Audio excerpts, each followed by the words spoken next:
በመላው ዓለም የምትከታተሉን ውድ ተመልካቾቻችን አሁን ደግሞ የሰንበት ተማሪዎች ብቻ የሚሳተፉበት ተወዳጁ እኔ የሰንበት ተማሪ ነኝ የተሰኘው ዝግጅታችን የሚቀርብበት ሰዓት ነው። ተከታትለን እንመለስ።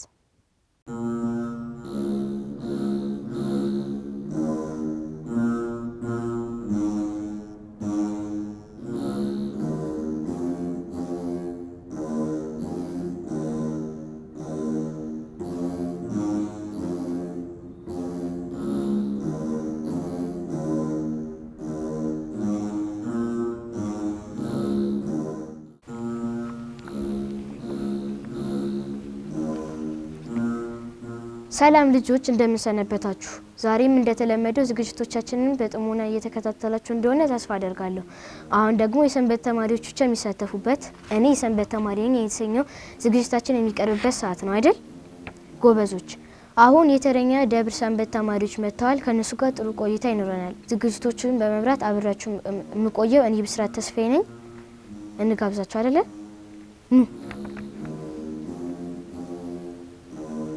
እህቶች በዚህ ጋር ወንድሞች በዚህ ጋር አረፍ አረፍ በሉ።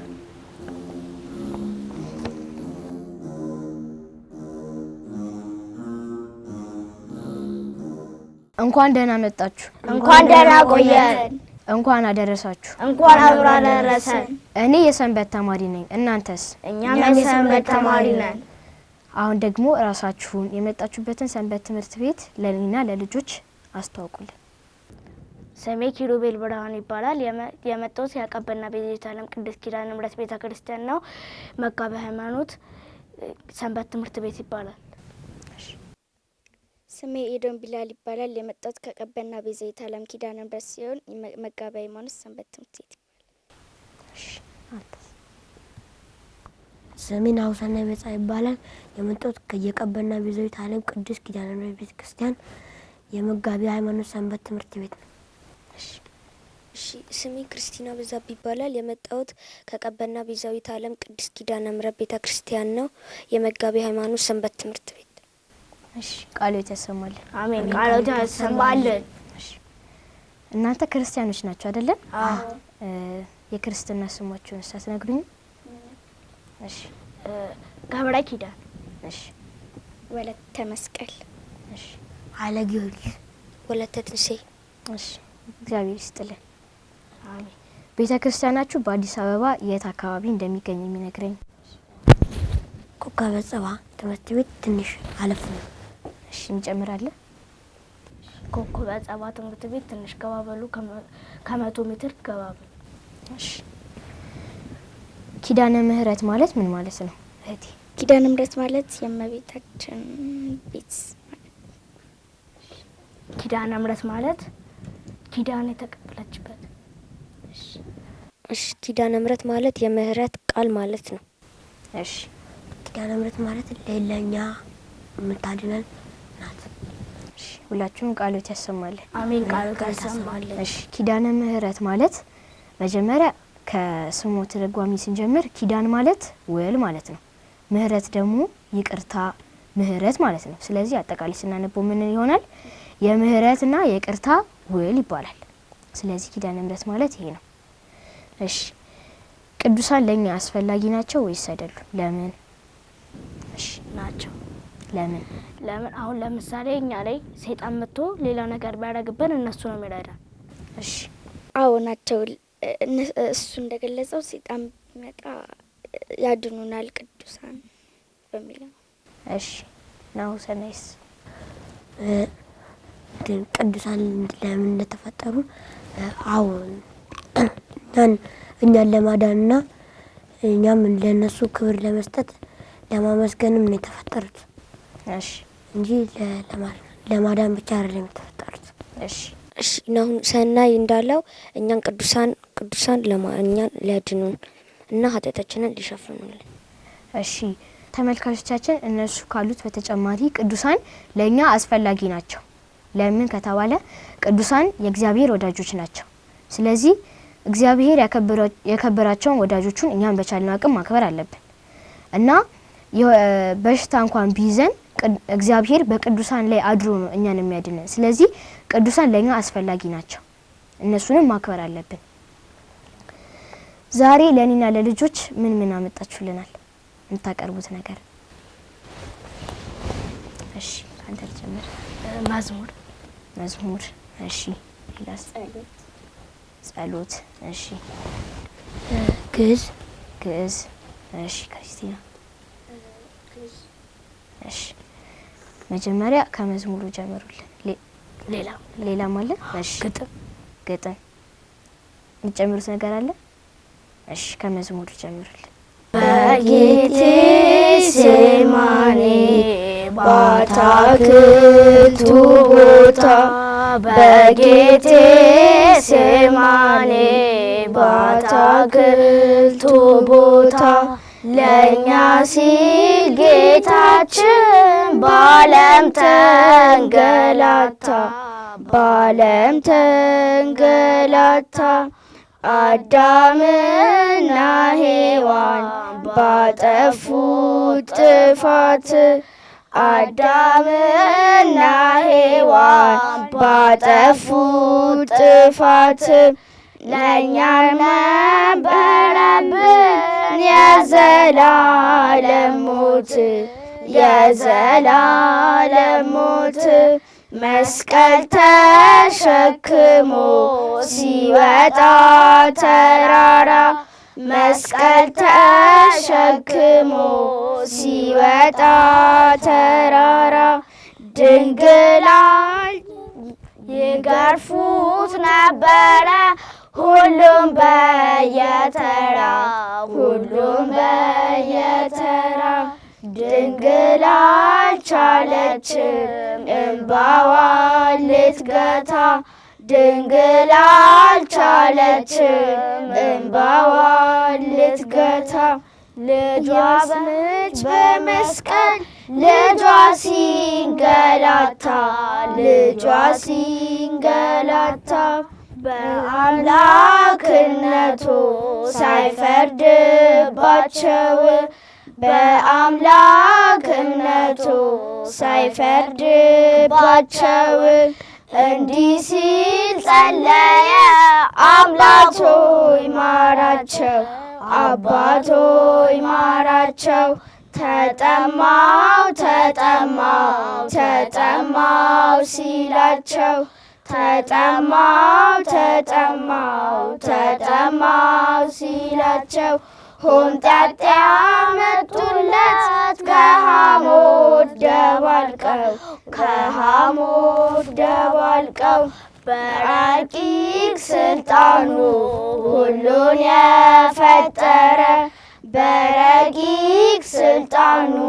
ሁሉን የፈጠረ በሰዎች ተገርፎ ሞተ ተቀበረ።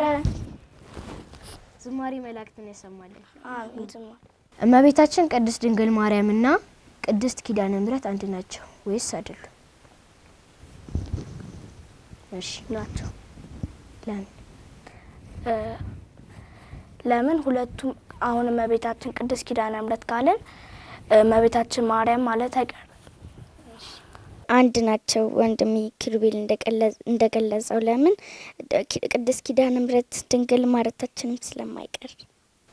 እሺ ያው ሰናይስ አንድ ናቸው። ለምን አንድ ጊዜ ደግሞ መጀመሪያ ላይ ድንግል ልጅ ስትወልድ የሚያሳየው ልጅ ስትወልድና ቆማ ነው የሚያሳየው። በሱ ነው እንጂ ልዩነቱ አንድ ናቸው። አንድ ሰው ነው እንጂ ሁለቱም ልዩ አይደል። እሺ አንድ ናቸው። ምክንያቱም ደግሞ ናሁን ሰናይ እንዳለው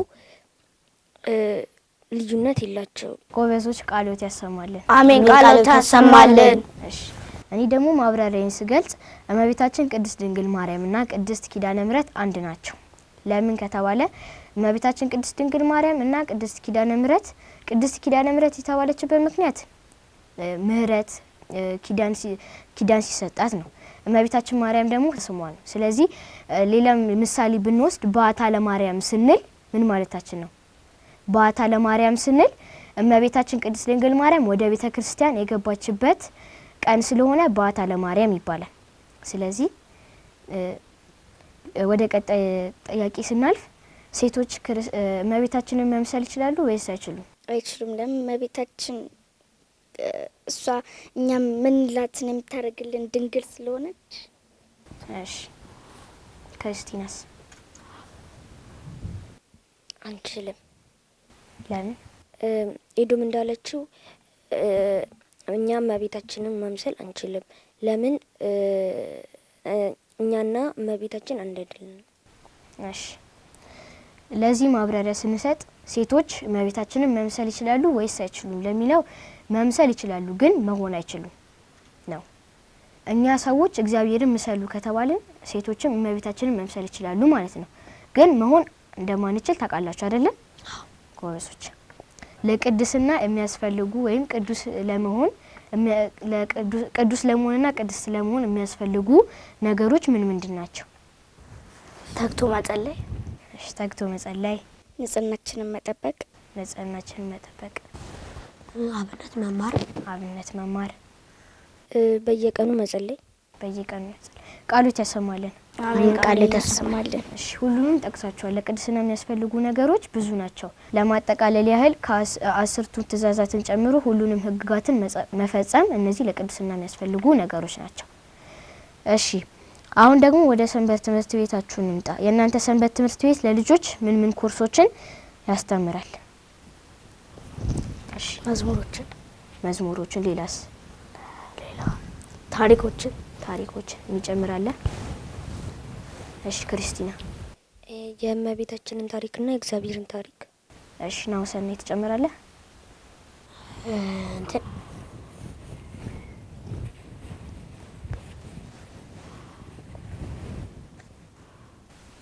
እሺ ምትጨምረው? ከበሮ ልምምድ። እሺ ሌላስ? ምትጨምረው የለም? እሺ ሰንበት ትምህርት ቤታችሁ አሁን የነገራችሁኝን ትምህርቶች ለምንድን ነው የሚያስተምራችሁ? እኛ ስናድግ ወደ ሌላ ሃይማኖት እንዳንሄድ። እሺ ኪሩቤል? እኛ ስናድግ ቅዱስ እንድንሆን። እሺ ቅዱስ እንድንሆን። እሺ የእግዚአብሔርን ቃል ለመስማት። ክርስቲናስ? እኛ የእመቤታችንንና የእግዚአብሔርን ታሪክ ለመስማት። እሺ ቃሎት ያሰማል። አሜን። ያሰማል።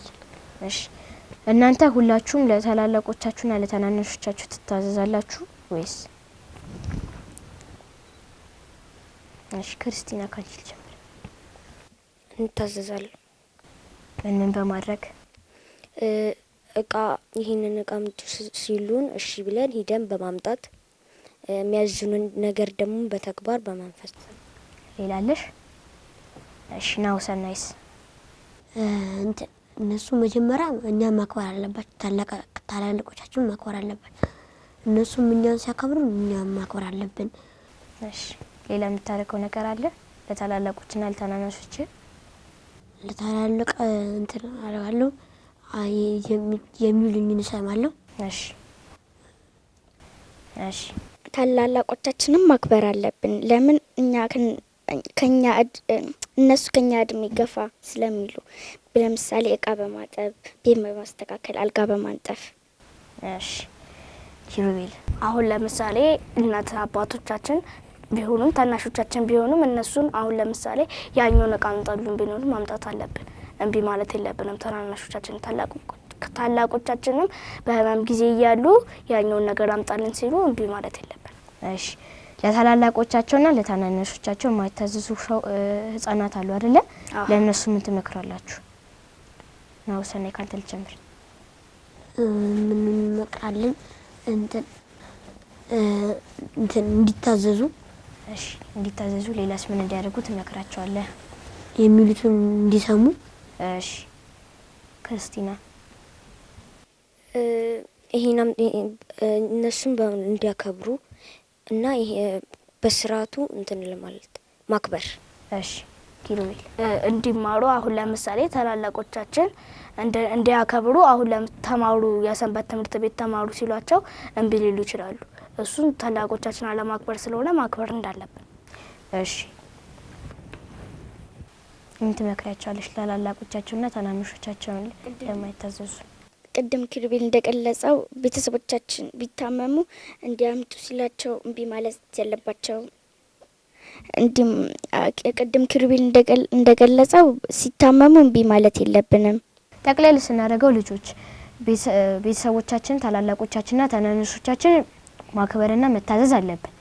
እኛ ታናናሾቻችንን ስንታዘዝ እነሱም እኛን ይታዘዙናል፣ ያከብሩናል፣ ይወዱናል። ታላላቆቻችንን ደግሞ ስንታዘዛቸው ለምሳሌ እናት አባቶቻችን፣ አያቶቻችን፣ ሌሎችም ሰዎችን ታላላቆቻችንን ስንታዘዝ ምርቃታቸው ለኛ ነው የሚተርፈን። ምርቃታቸው ደግሞ ለኛ የምንመኘው ነገር ስለሚያሰምርልን ታላላቆቻችንን ማክበር እና ታናናሾቻችንን ማክበር አለብን። ታላላቆቻችንና ታናናሾቻችን ለማይታዘዙ ደግሞ እና ዮስቲና እና ኪሩቤል እና ናሁሰናይ የመከሯችሁን ምክር መተግበር አለባችሁ እና ታላላቆቻችሁን ስታከብሩ ስለሚመርቋችሁ የምትመኙት ነገር በሙሉ ይሰምርላችኋል ማለት ነው። መታዘዝ ለምን ይጠቅማል? ታላላቆቻችንን ሀያቶቻችንን ካከበርን እነሱ ከመረቁን ጥሩ ቦታ ነው የምንደርሰው። ካረገሙን ግን ጭራሽ መጥፎ ነው ውስጥ ነው የምንገባው። እሺ መታዘዝ ለኛም ጥቅም አለው ለቤተሰቦቻችንም። አሁን ለምሳሌ እኛ እቃ ቀብሉኝ ሲሉን እምቢ ብንል እግዚአብሔርም ይፈቅድልናል። እሺ ናሁሰናይ ለመመረቅ እሺ ሌላ ምትሏለ? ሌላ? እሺ ክርስቲና? እሺ ናሁሰናይ እንዳለው ቤተሰቦቻችንን እቃምቱ ሲሉን እሺ ብለን መስጠት አለብን። ካልሰጠናቸው ደግሞ እግዚአብሔር ይቅር አይለንም። እሺ ሁላችንም ቃሉት ያሰማልን። ቃሉት ያሰማልን። መንግስተ ሰማያት ያወርስልን። ካህናት ለምንድን ነው የሚያስፈልጉት? ካህናት እሺ ኪሩቤል ካህናት ለምንድን ነው የሚያስፈልጉት? ካህናት የሚያስፈልጉት አሁን እነሱ ለኛ አሪያ ሆነው ጾመው ሳይበሉ እስከ 9 ሰዓት ሊሆን ይችላል፣ እስከ 12 ሰዓት ሊሆን ይችላል ጾመው በእነሱ አምሳያ እኛም ስናድ ካህናት ሆነን እንድንጾም እንድንበላ።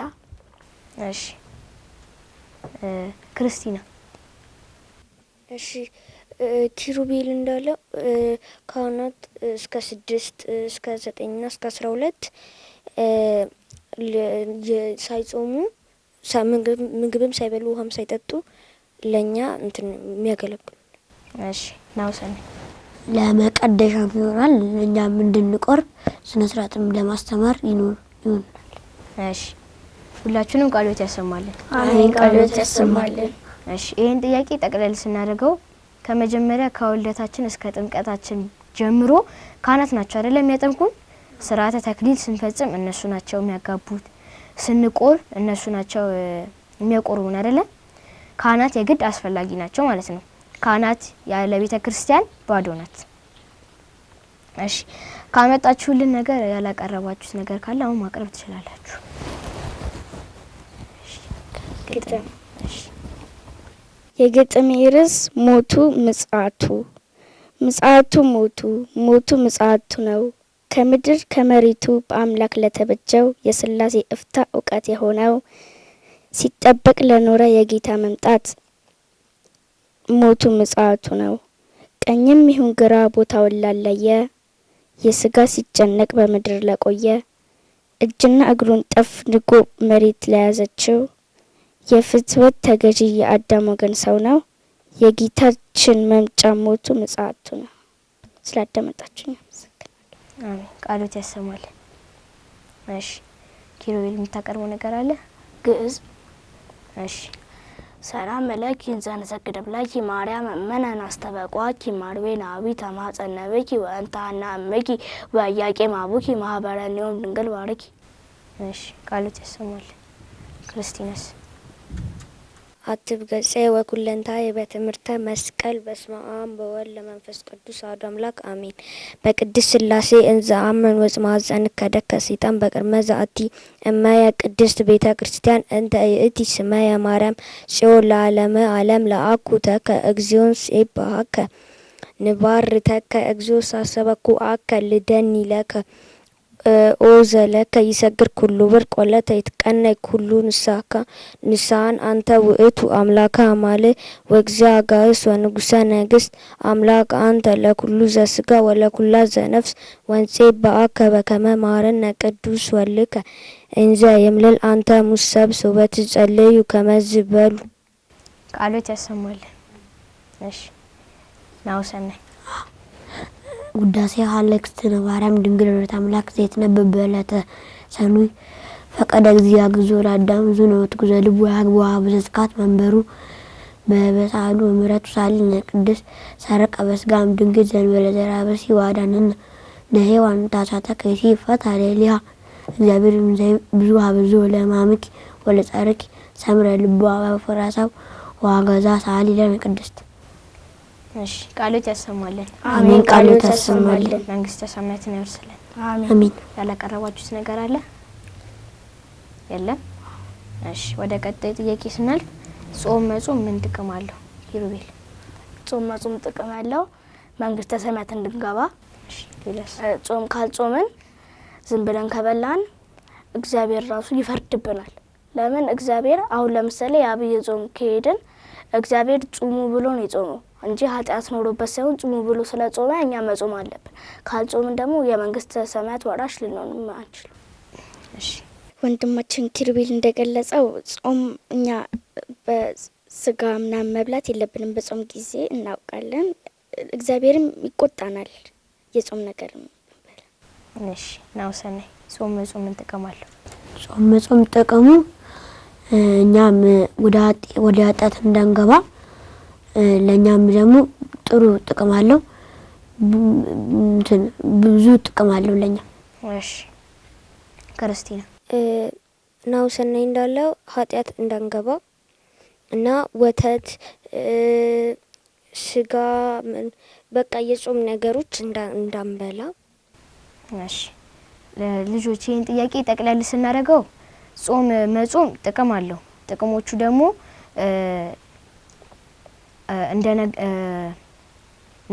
እነ ኪሩቤል እንደነገሩን መንግስተ ሰማያት እንድናገኝ አምላካችን ኢየሱስ ክርስቶስን ምሳሌ ለማድረግ ጾሙ ብሎ አይደለ እኛ ምን ጾመው። ስለዚህ አምላካችን ጌታችን መድኃኒታችን ኢየሱስ ክርስቶስ ወደዚህ ዓለም ሲመጣ 40 ቀንና 40 ሌሊት ጾሟል አይደለ? ስለዚህ ያንን ምሳሌ በማድረግ ጾምን መጾም አለብን። ጾም ደግሞ ለኛ ጥቅሙ ብዙ ነው እና በጾም ጊዜ ደግሞ የማይበሉ ምግቦች አሉ አይደለ? እሺ እነሱ እነማን ናቸው? ስጋ። እሺ ስጋ፣ ወተት፣ እንቁላል፣ ቅቤ። ጎበዝ። አያችኋል ልጆች እነሱ እንደገለጹልን በጾም ጊዜ የማይበሉ ነገሮች ናቸው። ስለዚህ እነዚህ ነገር ማድረግ የለብንም እና በተቻለን አቅም ጾም መጾም አለብን። ልጆች ጾምን ግን መጾም ከስንት ዓመታችን ጀምሮ ነው መጾም ያለብን? እሺ ኪሩቤል። ከ7 ዓመታችን ጀምሮ። እሺ ከ7 ዓመታችን። እሺ ከ7 ዓመታችን ጀምሮ። እሺ ናውሰነ። ከቻለም ከ6 ልንጀምር እንችላለን። እሺ ወንድማችን ኪሩቤል እንዳለው ከ7 ዓመት ጀምሮ መጾም እንችላለን። እሺ ጾም በሚጾም ጊዜ እስከ ስንት ሰዓት ነው የምትጾሙት? ህጻናቶች ነው እዚህ አሁን ያላችሁት እስከ ስንት ሰዓት ነው የምትጾሙት? ከ6 እስከ 9 ባለው ሰዓት። እሺ ኪሩቤል። ለፍልሰታ እስከ 9 ሰዓት ከተቻለም ሌላ ቀንም እስከ 9 ሰዓት መጾም እንችላለን። ካልተቻለ ግን እስከ 6 ሰዓት። እሺ ክርስቲና። እስከ 6። እሺ እስከ 6 እስከ 10።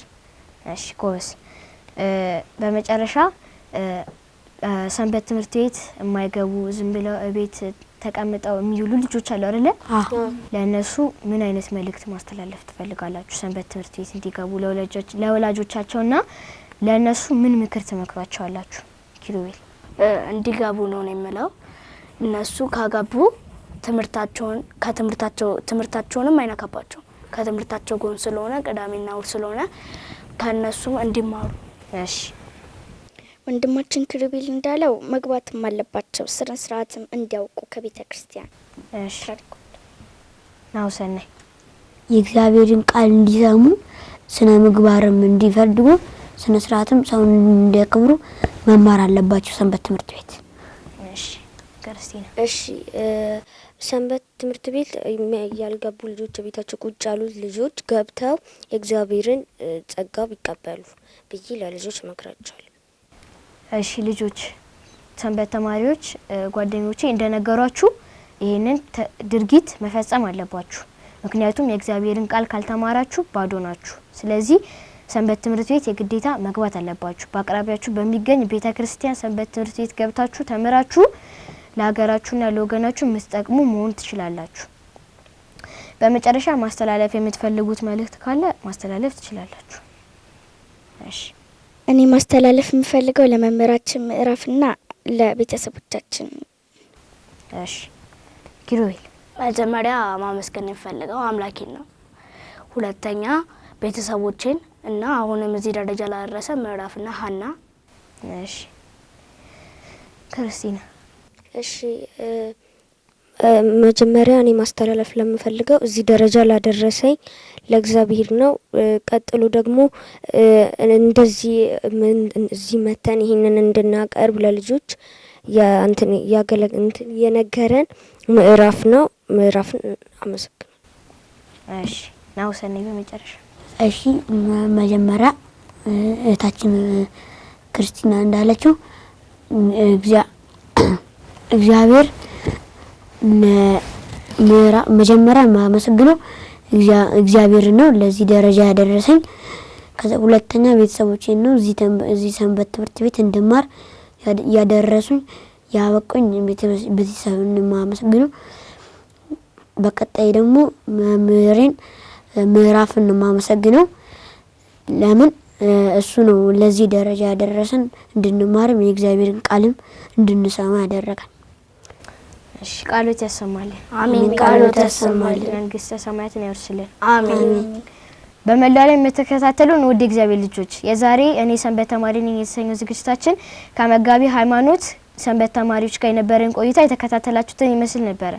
በዝግጅቱም ጥሩ ቁም ነገርና ትምህርት እንደጨበጣችሁበት እንዳገኛችሁበት ተስፋ እናደርጋለን። የዛሬዎቹ ዝግጅቶች በመምራት አብሬያችሁ የቆየሁት እኔ ብስራት ተስፋዬ ነበርኩ።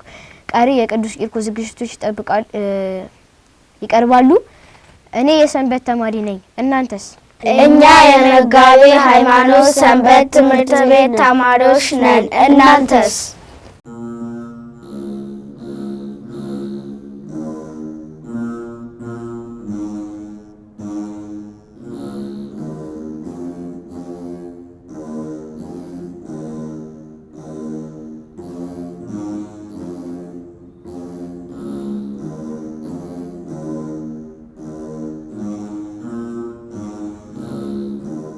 ተመልሰናል። እንግዲህ ተመልካቾቻችን ዝግጅቱ የተከታተላችሁትን ይመስል ነበረ።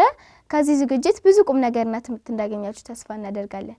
በዝግጅቱ ለተሳተፉ በሙሉ እግዚአብሔር አምላካችን ቃለ ሕይወትን ያሰማልን። አሜን።